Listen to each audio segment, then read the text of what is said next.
سوال یہ ہے کہ حضرت عائشہ پر کتے بھونکنے والی حدیث کا مقصد کیا ہے، یہ بیان کرنا کیوں ضروری ہے؟ اس لیے کہ نبی علیہ السلام نے اس کو بیان کیا ہے، اس لیے ضروری ہے۔ اگر ہم کہیں کہ یہ غیر ضروری ہے تو پھر ہمارے نبی غیر ضروری باتیں کرتے رہے، نعوذ باللہ، تو ایسا عقیدہ کفریہ ہوگا۔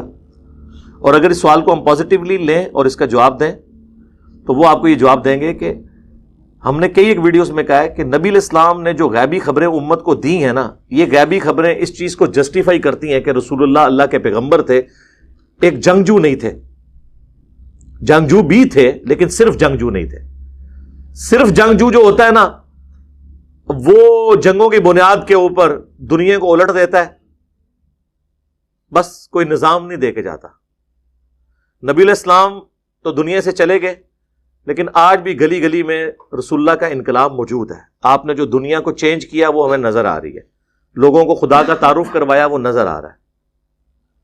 یہ چیز نبی علیہ السلام کو ممتاز کرتی ہے دنیاوی بادشاہوں سے۔ دوسرا، نبی علیہ السلام نے اپنی وفات کے بعد جو واقعات ہونے تھے ان کو بیان کر کے آنے والے لوگوں کے لیے یہ ثبوت چھوڑ دیا کہ میں اللہ کا پیغمبر ہوں۔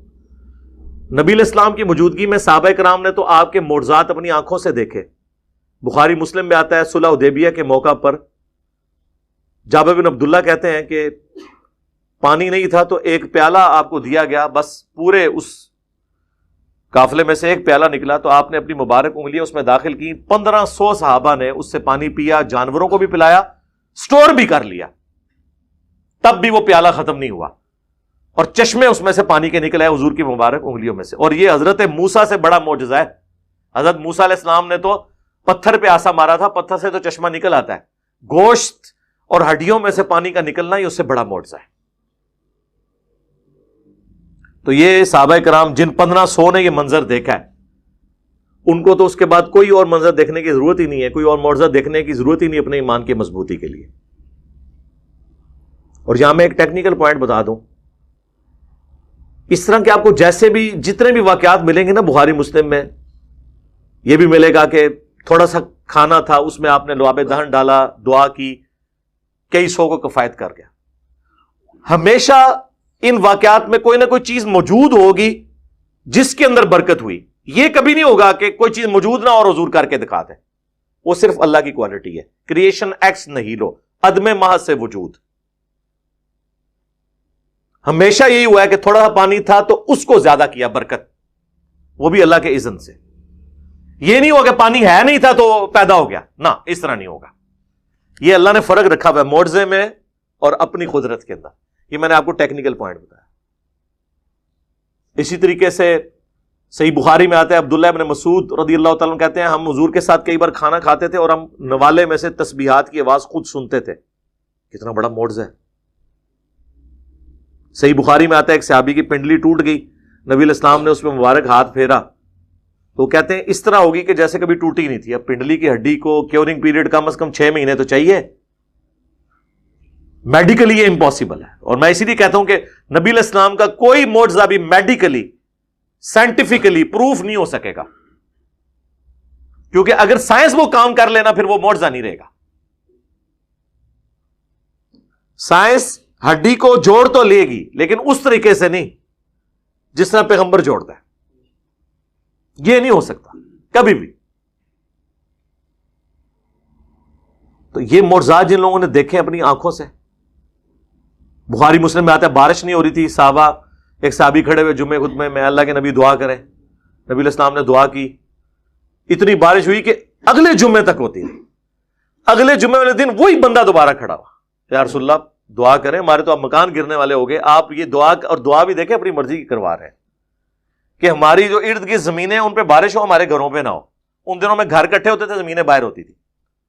بخاری مسلم کے الفاظ ہیں، نبی علیہ السلام اپنی مبارک انگلی سے یوں بادلوں کو اشارہ کرتے تھے اور بادل پھٹتے جاتے تھے۔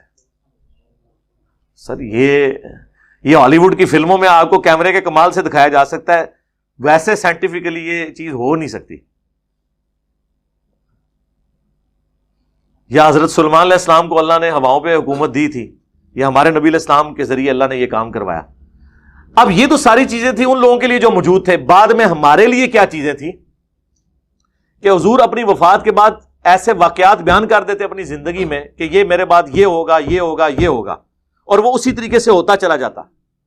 تو بعد میں آنے والے لوگوں کو بھی رسول اللہ کی نبوت کے اوپر یقین آ جاتا.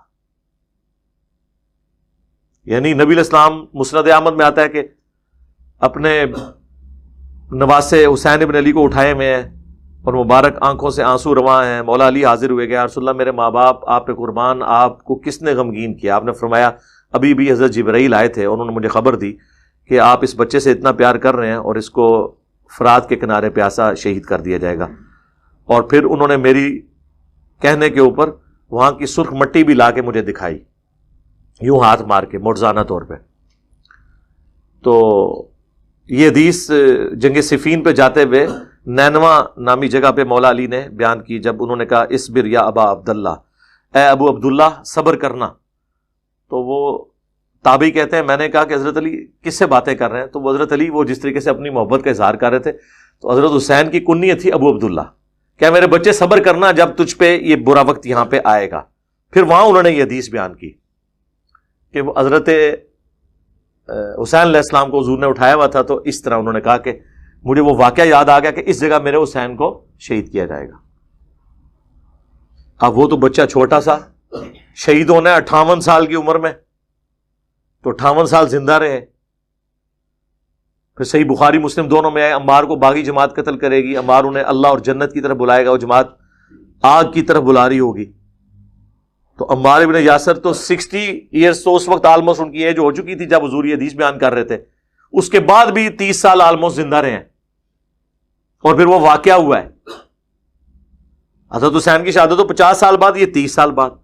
پھر بخاری مسلم میں منگولوں سے جو جنگ کرنے کی حدیثیں ہیں کہ چپٹے چہروں والے، ڈھال کی مانت چہروں والے لوگوں کے ساتھ تم لوگ جنگ کرو گے، ایک زمانہ آئے گا. وہ تو بخاری مسلم کے بھی لکھنے کے بعد وہ واقعات ہوئے جب منگولوں کے ساتھ جنگیں شروع ہوئی مسلمانوں کی. تو یہ ساری چیزیں، اور انہی میں سے یہ سیدہ عائشہ کے والے سے بھی تھی. تو اس میں ایک رسول اللہ کی نبوت کی خبر تھی. دوسرا، ظاہر نبی علیہ السلام نے اس زمانے کے لوگوں کے لیے گائیڈ لائنز بھی دینی ہے کہ جب اس طرح کا وقت آئے تو تمہیں کس سسٹم کا حصہ بننا چاہیے. حق اور باطل میں تمہیں فرق بھی پتہ چلتا ہے، تو وہ بھی بتا دیا. اس کی وجہ سے سیدہ عائشہ کی کوئی توہین نہیں ہوگی، ورنہ یہ تو توہین چھوٹی ہے، اس سے بڑی توہین تو قرآن کے اندر موجود ہے. اگر آپ کی ڈاکٹرین ہم مان لیں، قرآن میں تو آیا کہ اے نبی اپنی بیویوں سے فرما دو کہ اگر تم دنیا اور دنیا کا مال چاہتی ہو سورۃ الاحزاب میں تو میں تمہیں دے کے رخصت کر دیتا ہوں، اور اگر تم اللہ، اس کا رسول اور آخرت کا گھر چاہتی ہو تو اسی طرح میرے نبی کے ساتھ گزارا کرو. اب کتنی بڑی تھریٹ ہے کسی عورت کو، یہ تھریٹ ہو اللہ کی طرف سے کہ تو نے اگر صحیح طریقے سے نہیں چلنا نا تو میرا نبی تجھے طلاق دے دے گا. تو یہ کتنی بڑی دھمکی ہے اس کے لیے، تو قرآن میں تو آئی بھی ہے. تو اس کو بیان کرنے کا مقصد کوئی انبیاء کی بیویوں کی توہین نہیں ہوتا، بلکہ چونکہ انبیاء کے گھروں سے دین نے بٹنا ہوتا ہے، لوگوں تک پہنچنا ہوتا ہے، لہذا انبیاء کی اولاد، ان کی بیویاں، ان کے گھر والے ڈسکس ہوں گے. اس میں توہین کا پہلو نہیں ہونا چاہیے. باقی یہ کہنا کہ جی اہل تشیع عام لوگوں میں اس کا بیان کرنا یعنی وہ اس کو بیان کرتے ہیں، تو بھائی ان کو بیان کرنے دیں، جہاں پہ وہ غلطی کرتے ہیں وہ ہائی لائٹ کریں.